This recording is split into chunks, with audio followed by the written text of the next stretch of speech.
আমি কেন?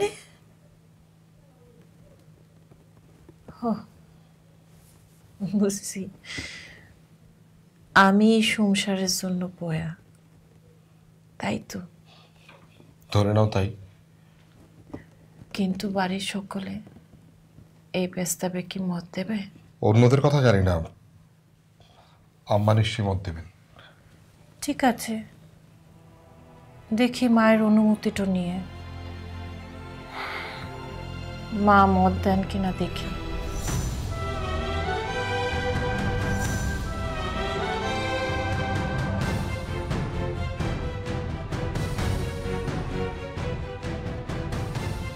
মা একটু তো কিছু মুখে দাও, এভাবে না খেয়ে খেয়ে থাকলে তোমার শরীরটা তো আরো খারাপ হয়ে যাবে। মা কি হলো মা, কথা বলছো না যে? আমার খিদে নেই। যে যাওয়া সে তো চলেই গেছে, তার কথা ভেবে ভেবে যদি তুমি এভাবে না খেয়ে থাকো তাহলে তো তোমার শরীর আরো খারাপ হয়ে যাবে। সারাক্ষণ শুয়ে থাকলে শরীর আরো খারাপ করবে। একটু উঠে বসেন, একটু উঠে বসেন না।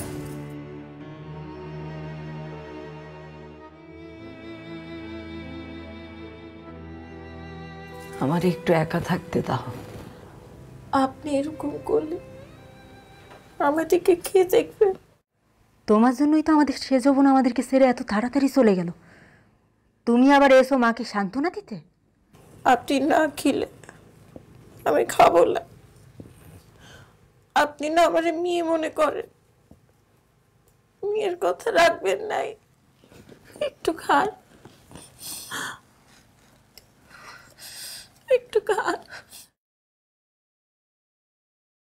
হাত করে।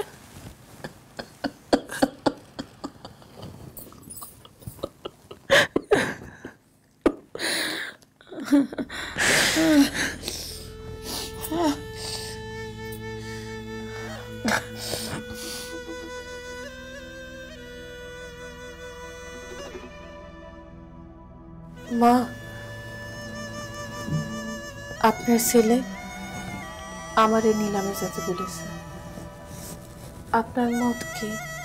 না, এটা কোনো মতেই সম্ভব নয়।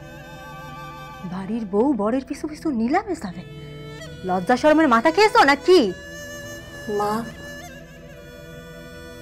আপনি না চাইলে আমি ঘরের বাইরে এক কদম পাও রাখবো নাই। সব কাজ কি তুমি মাকে জিজ্ঞাসা করে লও? এই গ্রামে কোনোদিনও এমন ঘটনা আগে ঘটেনি। ঘরের বউ এভাবে বাড়ির বাইরে পা রাখে না। পরিবারের উন্নতির জন্য নিজের গয়না খুলে দেওয়া, এটা তো এই গ্রামে কোনোদিন ঘটেনি। সেটা আর এটা এক হলো? কেন নয়? তখন তো কেউ বাধা দেয়নি, তাহলে এখন কিসের বাধা? গ্রামের লোক নিন্দা করবে। আমাদের দুর্দিনে গ্রামের লোক কোথায় ছিল?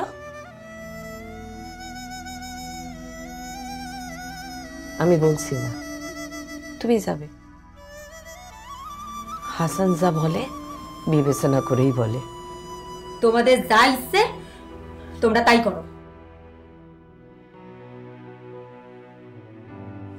ওর কথায় তুমি কিছু মনে করো না, তুমি হাসানের কাছে যাও।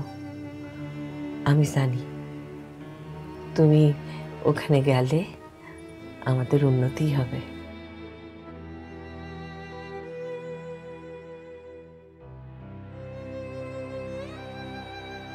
আরে হাসান যে।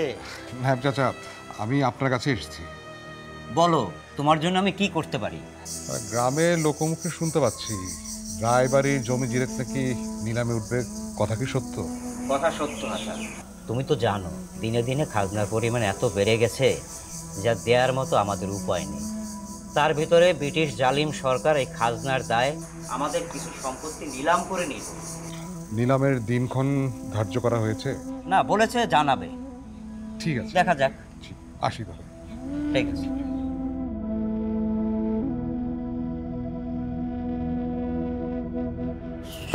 শোনো, আমি বেরোচ্ছি।